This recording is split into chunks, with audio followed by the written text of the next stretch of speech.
Welcome back, everybody. Another episode of Power Tips coming at you today.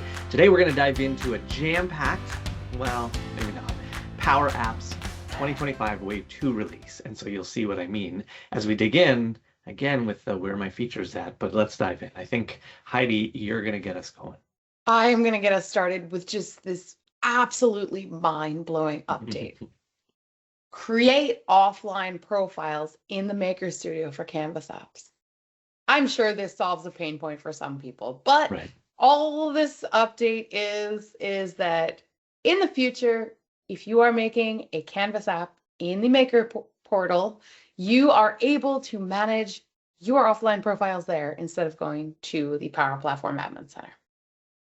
Yay. Fewer clicks. Fewer clicks, always a good thing. Okay, that said, hold on to your hats, friends, because every now and again, Microsoft gives us a full refresh of the UI. And fear not, they have done it again. We have a streamlined header and navigation to work more efficiently. This just made me laugh because it reminded me of, I think maybe like a year or two ago, they changed the toolbar to blue.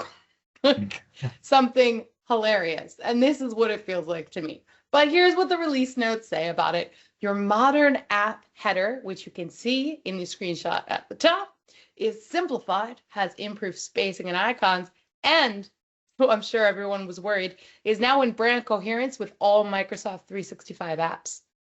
Not only that, there's a streamlined sitemap. Looks exactly the same to me, but apparently it's streamlined here on the left. And finally, a condensed page header.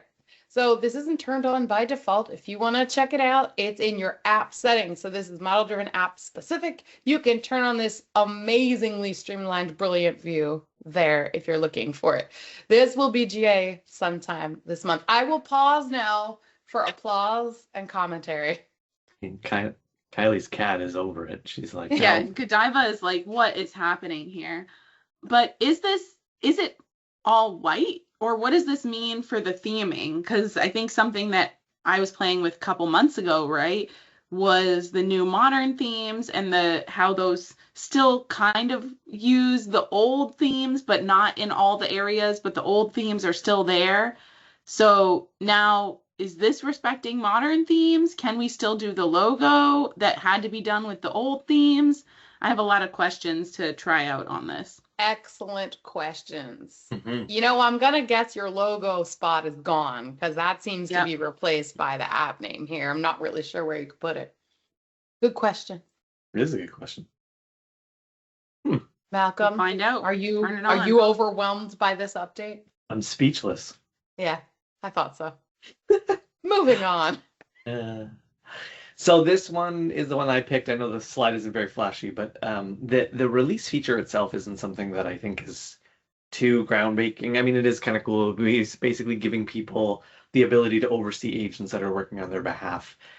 So as we continue the push for more and more agents coming in, you're starting to give people, or we're starting to see the ability for people to manage those agents and see what they're managing and dealing with and all that. So that's all cool.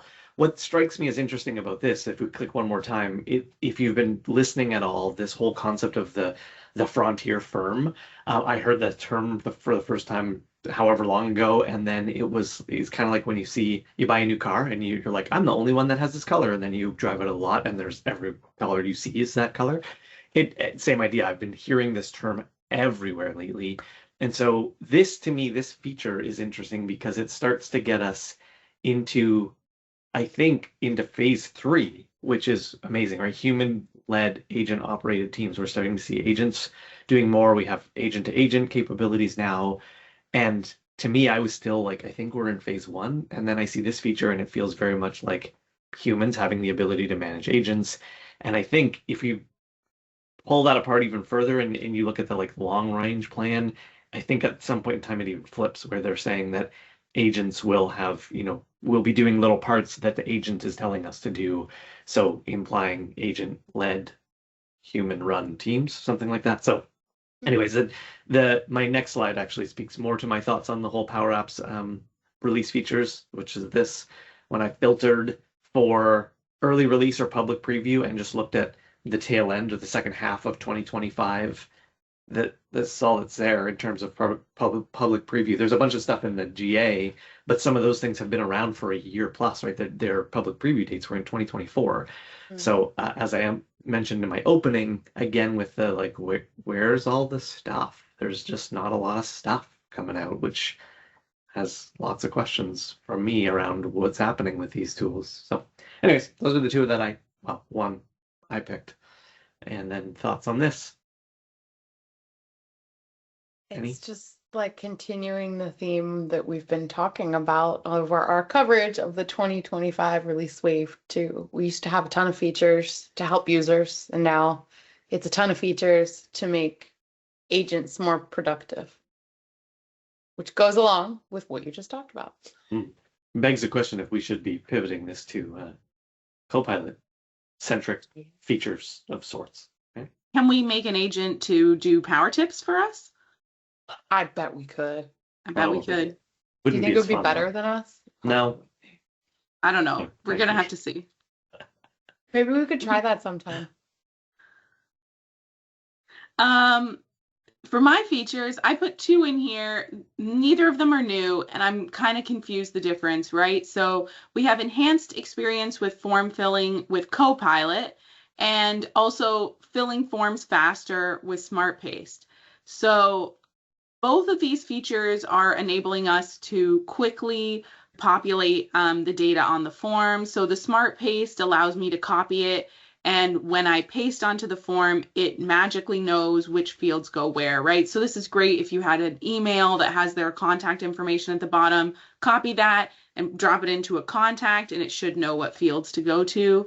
And then the Copilot one should be using all of your other suggestions based on other things you've done, maybe other contacts you've created, and know where to populate.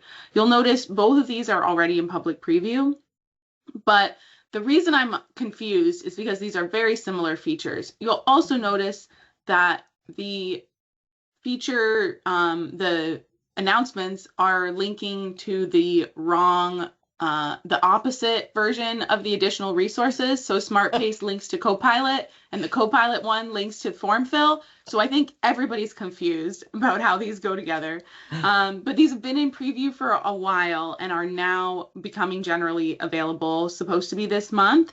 So definitely something to try out and give your feedbacks, and make sure we get that to a place that it's going to be helpful for your users. Heidi, I think you have some experience with this. Yeah, I started playing around with this, I guess, back in February when we first started talking about public preview. So when it was in preview, I played with it and I found it very inaccurate. And then I wrote a blog post and did a YouTube video on my channel about how to turn it off, because I know everyone shared that. All my clients were like, what the heck is this? All of a sudden it was live, even though it's public preview. It started popping up live in people's Dynamics apps and model-driven apps. So I've gone from turning it off by default and telling everyone just to turn it off to, okay, this is getting better. It's looking better, which is probably why we're seeing that it's going to hit GA, because it is better now. It is. The last couple times I've used it, it's been pretty solid. Not perfect, but pretty solid. There's still some quirks, but yes, as I'd expect in a preview feature. But it feels like one of those, the fact that it was just there, what did they call it in another feature? A production-ready public preview feature. And I was like, what does that even mean if it's production-ready? So, interesting. Yeah, the real question will be, when do I lose the ability to turn it off? Yeah. But we won't worry about that today. Anyways, it's thanks still everyone. Human-led. Right, yes, exactly. Thanks everyone for joining us for Power Tips and these announcements related to Power Apps.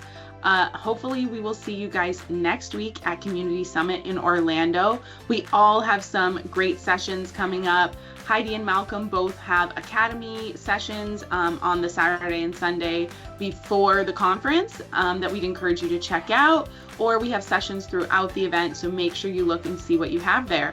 We also will be filming a Power Tips Live. So on Wednesday at 1:30 p.m. we'll be at the news desk in the expo hall doing our Power Tips Live. So if you have dreamed of being an expert on Power Tips and you want to share what you're learning at the event, we'd love to see you there. So come on out and make sure you say hi and tell us that you love Power Tips. See you next time.